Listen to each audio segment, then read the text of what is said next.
Hello friends, welcome to Mehars kitchen.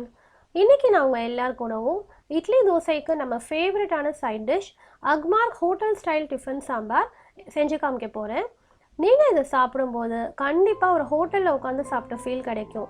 வாங்க இதை எப்படி பண்ணணும்னு பார்க்கலாம். மெஹர்ஸ் கிச்சன் சேனலை சப்ஸ்கிரைப் பண்ணாதவங்க சப்ஸ்கிரைப் பண்ணிக்கோங்க.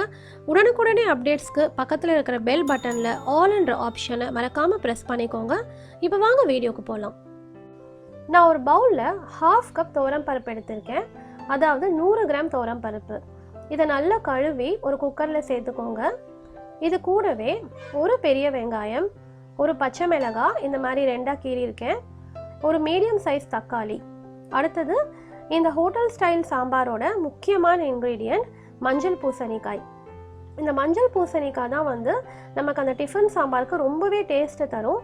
இதுதான் ஹோட்டல் சாம்பாரோட சீக்ரெட்னு கூட சொல்லலாம்.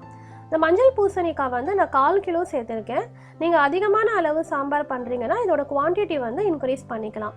மஞ்சள் பூசணிக்காயை இந்த மாதிரி கட் பண்ணி க்யூப்ஸாக சேர்த்துக்கோங்க.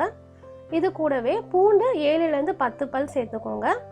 மஞ்சத்தூள் 1/4 டீஸ்பூன், ஜீரகம் 1 டீஸ்பூன், கல் உப்பு 1 சிட்டிகை, நம்ம அப்புறமா உப்பு சேர்த்துக்கலாம் இல்லைனா பருப்பு வேகாது. வெந்தயம் 1/4 டீஸ்பூன், பெருங்காயம் 1/8 டீஸ்பூன். இது கூடவே கொஞ்சமாக கொத்தமல்லி தழை சேர்த்து 3 கப் தண்ணி சேர்த்துருங்க. இது எல்லாமே சேர்த்து குக்கரை மூடிட்டு ஒரு 1/2 hour ஊற விட்டுருங்க. உங்களுக்கு ஊற வைக்க டைம் இல்லைன்னா நீங்கள் உடனே ஸ்டவ்வில் ஏற்றிடலாம். ஆனால் பருப்பு நல்லா ஊறுச்சுன்னா நல்லா வெந்து வரும், நல்லா சாஃப்டாகவும் இருக்கும். இப்போது ஒரு நெல்லிக்காய் அளவு புளி எடுத்து 3/4 கிளாஸ் சுடு தண்ணி ஊற்றி இந்த மாதிரி புளி கரைசல் ரெடி பண்ணி வச்சுக்கோங்க. 1/2 மணி நேரத்துக்கு அப்புறம் குக்கரை ஸ்டவ்வில் ஏற்றி 4லேருந்து 5 விசில்ஸ் ப்ரெஷர் குக் பண்ணிக்கோங்க. ப்ரெஷர் கம்ப்ளீட்டாக நல்லா ரிலீஸ் ஆகிட்ட அப்புறமா ஒரு மத்து எடுத்து இந்த மாதிரி பருப்பை நல்லா மசிச்சுக்கோங்க. நல்ல சூடாக இருக்கும் போதே பருப்பை மசிச்சுக்கோங்க, அப்போ தான் உங்களுக்கு ஈஸியாக இருக்கும். நல்லா மசிச்சதுக்கப்புறம் இது கூட 1 டேபிள் ஸ்பூன் சாம்பார் பொடி சேர்த்துக்கோங்க. கூடவே உப்பு சேர்த்துக்கோங்க. நம்ம கரைச்சி வச்ச புளியை சேர்த்து நல்லா கலக்கிக்கோங்க. இதை நல்லா கலந்ததுக்கப்புறம் ஸ்டவ் ஆன் பண்ணி இதை கொதிக்க வச்சுருங்க. நம்ம சேர்த்து வச்ச புளி இப்போ நல்லா கொதிக்கணும். இந்த சாம்பார் பொடி நான் வீட்டிலையே செஞ்சது, அதனால் காரம் கம்மியாக இருக்கும்.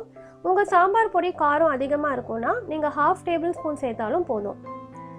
டிஃபன் சாம்பாருக்கு புளி கொஞ்சமாக சேர்த்தா போதும், அதிகமான புளி சேர்த்துடக்கூடாது. ஸோ நீங்கள் கரைக்கும் போதே புளி ரொம்ப கம்மியாக எடுத்து சேர்த்துக்கோங்க. இது நல்லா கொதிக்கட்டும். சாம்பார் திக்காயிடுச்சுன்னா நீங்கள் ஒரு 1/2 கப் தண்ணி சேர்த்துக்கோங்க. நீங்கள் செக் பண்ணிக்கோங்க. ரொம்ப திக்காக இருந்துச்சுன்னா நீங்கள் ஒரு 1/2 கப் தண்ணி சேர்த்துக்கோங்க. இது நல்லா கொதிச்சுட்டு இருக்கும்போது இன்னொரு ஸ்டவ்வில் நம்ம இதுக்கு தாளிச்சிடலாம். ஒரு கடாய் வச்சு 1 டேபிள் ஸ்பூன் நெய் சேர்த்துக்கோங்க.